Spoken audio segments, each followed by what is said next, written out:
السلام عليكم. معلومات تاريخية جدا مهمة في كتاب تحت راية الاحتلال من تأليف الدكتور سلطان القاسمي حاكم إمارة الشارقة.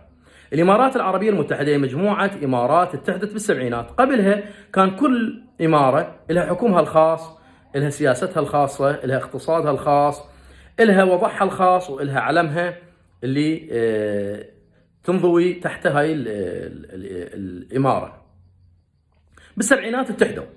فحاكم إمارة الشارقة عنده كتاب بال 2016 انطبع في دبي يتحدث به عن الشارقة، عن سياستها، عن تأسيسها، عن اقتصادها، عن قصورها، عن مبانيها، عن حكومتها، عن زعمائها، عن حتى حروبها مع القبائل وحروبها مع الإنجليز.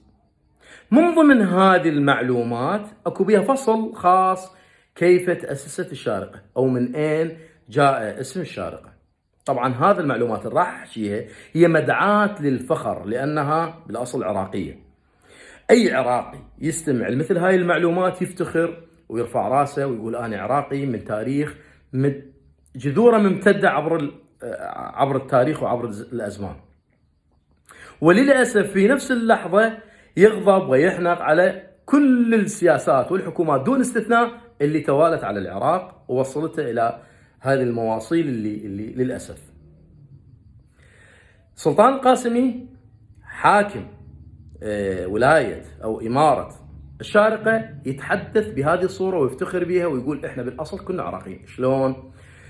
التاريخ يذكر، هو في كتابه يذكر يقول عندما غزوا المغول بغداد بدأت العوائل تنزح باتجاه الجنوب، خوف البطش وخوف القتل لا مبرر له. ويعني يذكر التاريخ انه المغول من وصلوا الى مدينة الحلة قتلوا في يوم واحد 40,000. لذلك الناس الرعب والخوف وكذا خلاهم ينزحون والجيش وراهم باتجاه الجنوب الى ان وصلوا البحر.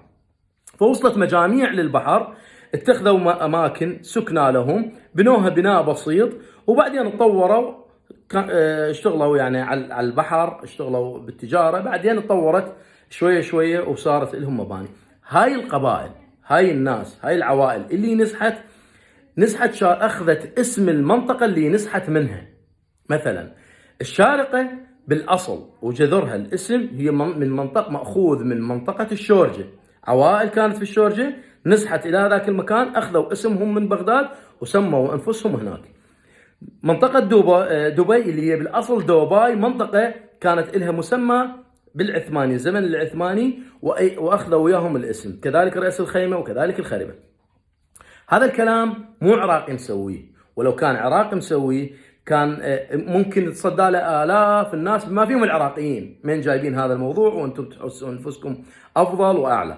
هذا الموضوع حاكم ولاية الشارقة هو اللي كاتبه بكتابه اللي انطبع في الامارات العربية بالعام 2016، وذاكر هاي المعلومات ومعتمد على الوثائق التاريخية اللي جابها من المتاحف وخرائط العثمانية اللي يبدي منها النزوح حتى وصولها إلى ذاك المكان.